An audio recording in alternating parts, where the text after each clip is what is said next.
তুহিন খান দাদু চাইছেন ওজন কেমনে কমাবো, ওজন 96 কেজি, বয়স 21। আসলে দেখবেন যে অনেকেরই কম বয়সে অনেক বেশি ওজন, জায়ান্ট ফিগার হয়ে যায়, অবেসিটি আসে।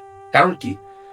একটা হতে পারে বংশগত, আর একটা হচ্ছে থাইরয়েড হরমোনের কারণে। হরমোন যদি কমে তাহলে আপনার ওজন বাড়বে।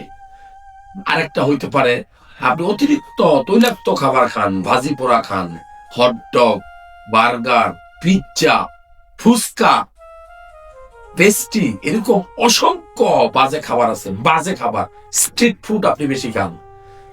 স্ট্রিট ফুড, রাস্তার পাশে যে খাবার তৈরি হয়, এগুলো কিন্তু ভাই রং লাগানো হয়, তেল দেওয়া হয়, মিষ্টি লাগবে, খাবার লাগবে, স্বাদ লাগবে। এই খাবারগুলো যদি আপনি বেশি খান তাহলে আপনার ওজন বাড়বে। এগুলো বন্ধ করতে হবে। আপনি অনেক সময় অনেকে কার্ব জাতীয় খাবার খান, কার্বোহাইড্রেট, মানে ভাত দেখলে আপনার মাথা ঘুরে যায়, ঘুরে, মানে 2-3 প্লেট ভাত খেয়ে ফেলেন। মানে ভাত খাওয়ার আপনার চাকরি। মনে রাখবেন, যত বেশি ভাত খাবেন, কার্বোহাইড্রেট খাবেন, আপনার ওজন বাড়বে। মাটির নিচের গোল আলু খাবেন, ওজন বাড়বে। অতিরিক্ত চিনি খাবেন, ওজন বাড়বে। এগুলা থেকে দূরে থাকতে হবে।